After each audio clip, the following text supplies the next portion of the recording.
Имав многу добри состаноци и со претседателот и со лидерот на опозицијата. И мислам дека е важно да се сретнам и со владени представници, но и со опозицијата, затоа што опозицијата е дел од силна демократија. За мене е важно да ги чујам нивните грижи, нивните погледи, ставови.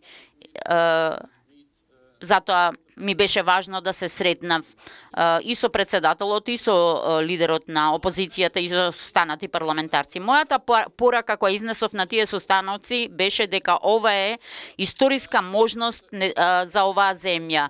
Се работи за неповторлива можност да станете целосна членка на меѓународната заедница, да станете членка на Европската унија, на НАТО, но за да го направите тоа морате да се согласите со спогодбата за името. Нема друг пат за зачленување во НАТО.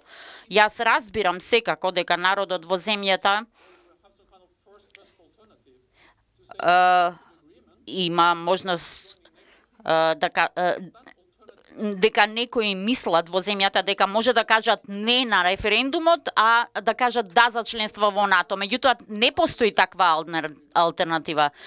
Или може ќе кажете да на спогодбата и да на референдумот и за членувањето. Идејата дека може да ја отфрлите спогодбата со Грција и да се зачлените во НАТО е целосна илузија. Како пријател на вашиот народ, морам искрен и да бидам отворен со вас и искрен, затоа што на саминот бев присутен на самитот во Букурешт во 2008 година. Знам колку е тешко ова прашање. 10 години веќе чекаме. Ние сме подготвени. 29 сојузници, вклучувајќи ја и Грција, одлучија да ве поканат да се приклучите, да почнат разговорите за пристапување. Тие се започнете, меѓутоа не може да завршат ако не се спроведе спогодбата со Грција.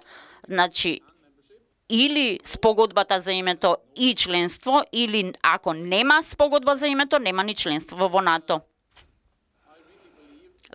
Верувам, навистина верувам дека ова ќе биде добро за сите нас, тесно да соработуваме заедно, затоа што безбедноста е од голема важност и за економскиот раст и развој. Тоа го видовме со Црна Гора, каде што се удвоија странските инвестиции од кога Црна Гора се приклучи кон НАТО. Ако ја спроведете спогодбата за името, можеме протоколот за пристапување да го потпишеме оваа зима. И тогаш ќе може целосно да учествувате и ќе го има министерскиот состанок во февруари, вашиот министер за одбрана да седне